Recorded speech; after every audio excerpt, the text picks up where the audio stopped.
PDM हुकूमत ने माली साल 2023-24 के लिए 14,500 अरब रुपए का बजट पेश कर दिया है। अदादोशुमार के मुताबिक इस बजट का मुकम्मल खसारा 6,924 अरब रुपए है और रवा माली साल में 7,303 अरब रुपए कर्जों की अदायगी के लिए मुख्तस किए गए हैं।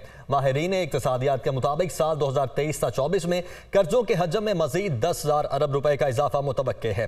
इस वक्त पाकिस्तान का कुल कर्ज 59,247 अरब रुपए है। पाकिस्तान की कर्ज की कहानी पर नजर डालिए इस रिपोर्ट में।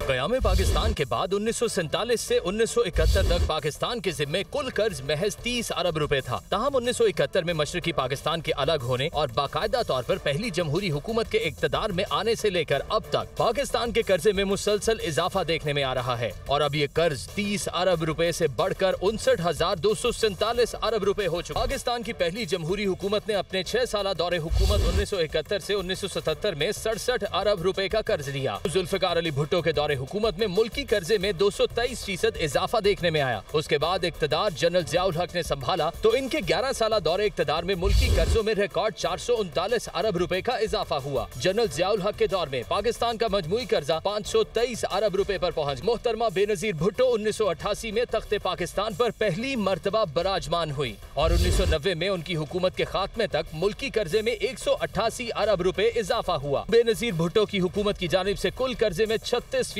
इजाफा किया गया। 1990 में मियां नवाज शरीफ ने इक़्तिदार संभाला और 1993 तक महज 3 साल में 425 अरब रुपए कर्ज लिया गया। इस तरह नवाज शरीफ की हुकूमत ने कुल कर्जे में 60% का इजाफा किया। नवाज शरीफ के बाद बेनज़ीर भुट्टो का दूसरा दौरे हुकूमत 1993 से 1996 तक जारी रहा, जिसमें मुल्की कर्जे में 568 अरब रुपए का इजाफा हुआ। इस दौरान कर्जों में मजीद 50% इजाफा देखने में आया। नवाज शरीफ दोबारा बरसरे इक़्तिदार आए तो 1997 से 1999 के दौरान 1,242 अरब रुपए कर्ज में इजाफा हुआ। इस दौरे हुकूमत में 73% कर्जों में इजाफा किया गया। 1999 से 2008 तक जनरल रिटायर्ड परवेज मुशर्रफ ने इक़्तिदार संभाला। इस दौरान मुल्की कर्जा 3,181 अरब रुपए इजाफे के साथ 2,946 से बढ़कर 6,127 अरब रुपए पर पहुंच गया। परवेज मुशर्रफ के दौरे हुकूमत में हुकूमत के कुल कर्जों में 108% इजाफा हुआ। पीपल्स पार्टी के 2008 में बरसरे इक़्तिदार आने के बाद यूसुफ रजा गिलानी 2008 से 2012 तक वज़ारत उज़्मा के मनसब पर फाइज रहे। उनकी हुक्मरानी में मुल्क का कर्जा 6,127 अरब रुपए से बढ़कर 12,697 अरब रुपए तक जा पहुंचा। गिलानी दौरे हुकूमत के कर्जों में 107% इजाफा हुआ। यूसुफ रजा गिलानी की नाअहली के बाद 2012 से 2013 के दौरान वज़ारत उज़्मा का मनसब राजा परवेज अशरफ के पास रहा, जिनके दौरे हुकूमत में मुल्की कर्जे में 1,594 अरब रुपए का इजाफा हुआ। इस मुख्तसर दौरे हुकूमत में कर्जों के कुल हजम में 13% इजाफा हुआ।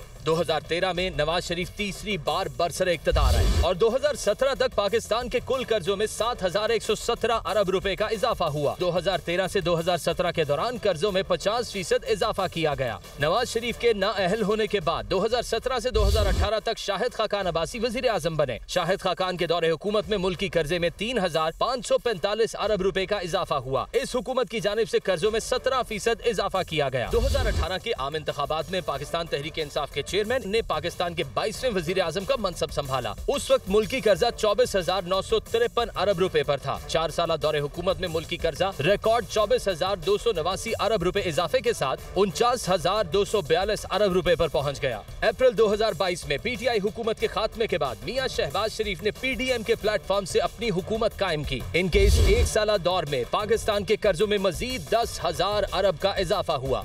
मुल्की तारीख में हर हुकूमत ने बैरूनी कर्जों के हजम में इजाफा ही किया। जनरल ज़ियाउल हक और जनरल परवेज मुशर्रफ के अदवार में कुल कर्ज में 3,607 अरब रुपए का इजाफा हुआ। पीपल्स पार्टी 4 मरतबा बरसरे इक़्तिदार रही और उनके चारों अदवार को मिलाया जाए तो इन्होंने कुल 8,987 अरब कर्ज लिया। पीडीएम के 1 साला दौर में पाकिस्तान के कर्जों में मजीद 10,000 अरब का इजाफा हुआ। मुस्लिम लीग नून के तीनों अदवार में मजमूई तौर पर मुल्क 12,329 अरब रुपए का मकरूज हुआ, जबकि तहरीक इंसाफ की हुकूमत भी पीछे न रही और इन्होंने इक़्तिदार के खात्मे तक मुल्की कर्ज 59,247 अरब रुपए तक पहुंचा दिया। पाकिस्तान में इक़्तिदार तो तब्दील होते रहे, लेकिन कर्ज लेने की रफ्तार कम न हो सकी। हर आने वाले हुक्मरान ने कर्ज लेने की रविश बरकरार रखी।